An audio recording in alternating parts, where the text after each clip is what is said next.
Acting कब से चली आ रही है और बहुत बड़े बड़े नाम हैं, तो मुझे लगता है ऑटोमेटिकली उसका बाय प्रोडक्ट ये होता है कि आप you would want to be an actor, लेकिन आप तो बचपन से ही एक्टर नहीं बनना चाहते थे, right?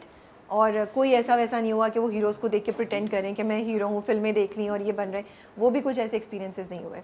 Y? Long answer short, I was never inspired by the glamour, by this side of the industry. The only thing that inspired me even as a kid was short stories नहीं होती थी. जी. तो जो concept of किस्सा गोई है, एक story tell करना, that has always inspired me. Okay. Acting today is a byproduct of that for me. Okay. समझ रही हैं? So my journey is still, it's a long way to go, and what I want to achieve, I'm not even near that right now. तो वो जो मेरी जितनी attachment है as a kid for this industry, it's all about storytelling. It has never been about कि अच्छा वो glamour, ये actor, वैसी film. हाँ, I've always been very keen when it comes to watching films, but ये वाली side से मैं कभी इतना attract नहीं हुआ. लेकिन अब्बा को देखते होंगे स्क्रीन पे, दादा को देखते होंगे, उनकी फिल्म्स वगैरह आपने देखी होंगी, उनके प्रोजेक्ट्स देखे होंगे, तब भी कभी दिल में नहीं होता था क्योंकि यूजुअली बच्चे अपने माँ बाप को देख कर ही इंस्पायर होते हैं, स्पेशली सन्स जो हैं वो फादर्स से बहुत ज़्यादा इम्पैक्ट होता है उनके ऊपर, तो वो कभी भी नहीं हुआ कि यार ये करते हैं तो मुझे भी इसी डायरेक्शन में ऐसे करना है, मुझे भी ऐसी स्क्रीन पे जाके लगना है, ये ख्याल कभी छू के भी नहीं गुजरा? बिकॉज मेरे अब्बू डायरेक्टर हैं, तो मोस्ट प्रॉब्ली पहला मेरा ख्याल एक डायरेक्टर बनने का वहीं से ही आया होगा. ओके. लेकिन वो एक्टिंग भी करते थे ना? वो एक्टिंग, हाँ, actually he started acting before he started directing. वो उन्होंने पहले शुरू की थी, बट तब तो मैं पैदा नहीं हुआ था, मैंने देखी नहीं थी. ओके, तो आपने ठीक है. मैंने तो उनकी एक्टिंग, अच्छा, जब आपने देखा तो तब वो ही वाज ऑलरेडी डायरेक्टर? या जब मैंने आंख खोली तो वो डायरेक्ट कर रहे थे. तो मोस्ट प्रॉब्ली मेरे पास वहाँ से इंस्पिरेशन आई होगी, लेकिन इतनी अकल नहीं होती एक बच्चे को उस वक्त. वो पिक करता है चीज़ें छोटी छोटी.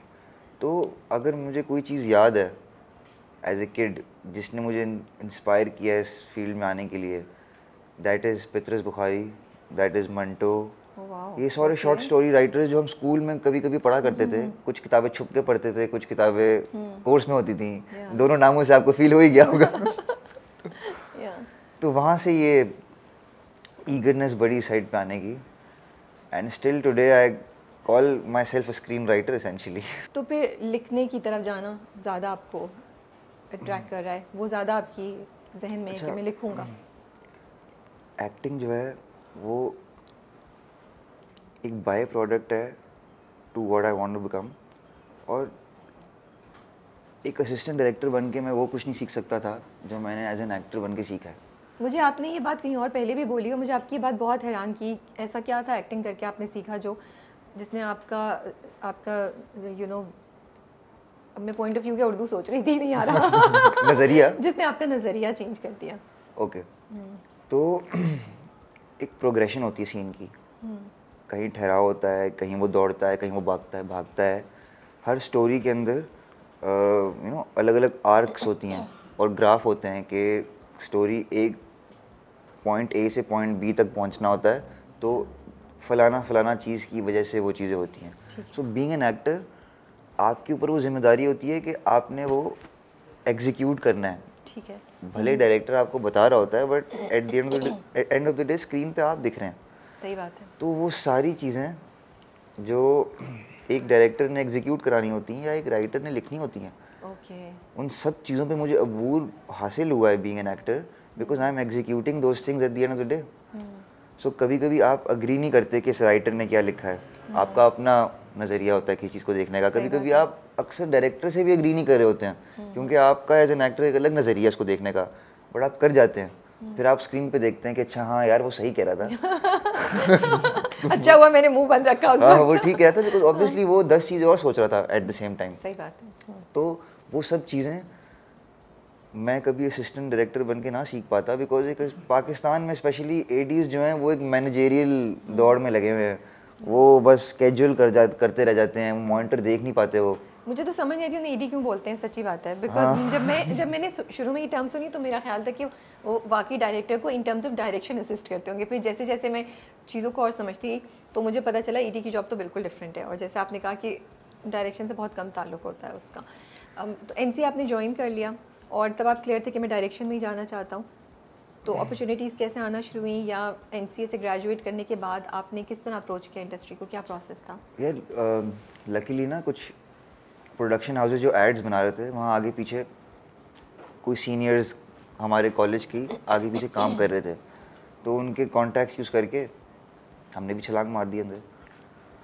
फिर मैंने कोई 1.5 साल एड असिस्ट किए हैं ओके, टीवीसीज। ठीक है। और एक पॉइंट आया कि मैं भाग गया उस काम से। किसी एडवर्टाइजिंग एजेंसी के साथ काम कर नहीं रहे नहीं, थे आप? All freelance as an assistant director मैं काम कर रहा था। ठीक है। मैं भाग गया उस काम से बिकॉज उसके अंदर पूरी क्रिएटिविटी क्या है कि अब स्माइल करें, और वो 25 टेकें ली जा रही हैं एक स्माइल करने की जिसका कोई ताल्लुक क्रिएटिविटी से नहीं है। वो एक हम प्लीज़ करना चाह रहे हैं किसी को जो वो बनवा रहा है, और वो उसकी ईगो खुश हो जाए तो वो स्माइल अच्छी होगी। मतलब उसकी ईगो को खुश करने के लिए हम एक स्माइल दे रहे हैं, ठीक है। We are not giving that smile in order to project a story. And sadly हमारे यहाँ ऐसे ही एड्स बनते हैं। 100 में से आई एम श्योर 10 अच्छे भी होते होंगे, नथिंग अगेंस्ट देम, लेकिन जो आपकी मेजोरिटी एड्स हैं वैसी थे। तो आई एम रियली सॉरी। तो मैं तो भाग गया एड्स तो से। एड्स की तरफ क्यों गए, डायरेक्शन या ड्रामे की तरफ क्यों नहीं गए? ग्रेजुएट करते ही अब्बा के थ्रू आपके कॉन्टैक्ट्स या कोई ना कोई जान पहचान तो होगी ना? मुझे उस वक्त नज़र आ गया था कि हमारे मुल्क में एडीज़, एक ज़माना था कि एडीज़ जो होते थे वो मॉनिटर पे बैठते थे, वो डायरेक्टर के साथ काम करते थे बैठ के। अब सेकंड एडी क्यों दे रहा होता है, और जो एसोसिएट होता है, जो मतलब चीफ असिस्टेंट डायरेक्टर होता है बाहर के मुल्कों में, वो तो लैपटॉप से निकलता ही नहीं है, वो तो स्केड्यूल ही करता रह जाता है। क्योंकि प्रोडक्शन हाउस ने उस पर बर्डन डाला हुआ है कि बेटा तुम 10 सीन शूट कराओगे तो तुम्हारी सैलरी मिलेगी तुम्हारी। तो बिकॉज मैं ये सब कुछ देख रहा था अपनी आंखों के सामने, तो मेरा तो बिल्कुल दिल नहीं किया करने का। Okay, so I was like यार अच्छा, मुझे अगर डायरेक्टर बनना है अपनी ज़िंदगी में तो मुझे अपनी जर्नी पिक एंड चूज़ करनी पड़ेगी, क्या चीज़ मुझे वहाँ पहुँचा सकती है। बिकॉज या तो मैं ये करके 2 साल में बन जाऊँगा डायरेक्टर, या तो मैं 10 साल इसी लूप में फंसा रहूँगा। फिर time to assist my father, that I will do when the right time comes. वो अभी तक आपने नहीं किया ना? मैंने अभी तक उनको असिस्ट नहीं किया। अच्छा, लेकिन हम पूरे जर्नी को वो कर लेते हैं। तो आप 1.5 साल वो एड्स करते रहे, फिर आपने कहा ओके ये भी मैं नहीं करना चाहता, भाग गया उससे। तो and कहाँ फिर उसके बाद मैंने टिच बटन में मैंने AD टाइप था? किया। फिर I was Okay. The ad there, that was going really well. बड़ा मज़ा आ रहा था उसके अंदर। कासिम भाई के साथ काम करके बहुत मज़ा आता सीखने है। को भी मिला होगा आपको बिल्कुल, बहुत कुछ। कासिम भाई के साथ काम के अलावा वैसे भी आपको 3 नई चीज़ें सीखने को मिल ही जाती हैं। बट उसमें मेरी किस्मत ने ऐसा पलटा खाया कि सुनो चंदा की अपॉर्चुनिटी मुझे टिच बटन के फर्स्ट स्पेल के बाद मिल गई। ओह, So then I had to again pick and choose. I was like, what am I doing? इधर मेरा ख्वाब है डायरेक्टर बनने का, हाँ, इधर मेरे पास एक अपॉर्चुनिटी आई है, सुनो चंदा 1 इतना बड़ा ब्रांड बन गया है, what I can learn। अब मुद्दा ये था कि यहाँ ज़्यादा सीख सकता हूँ कि यहाँ ज़्यादा सीख सकता हूँ। Then I chose to act कि यार ये मुझे अपनी जर्नी में ज़्यादा आगे लेके जाएगा। ओके। ये खुद का डिसीजन था या किसी से हेल्प ली, डिस्कस किया, किसी ने गाइड किया आपको? वैसे तो पूरी दुनिया ने यही बोला है एक्टिंग करो तो it was a no brainer, but मैंने अपनी लेकिन तरफ आपकी से नहीं, देखिए फ़र्क है ना, आपकी इंटेंशन जो मुझे समझ आ रही है सुनो चंदा पे यस कहने की एक डिफरेंट थी। आप एक्टिंग को करियर नहीं लेना चाह रहे थे, या आपको वो ग्लैमर या वो एक आपको वन टाइम अपनी स्क्रीन अपीयरेंस नहीं चाहिए थी।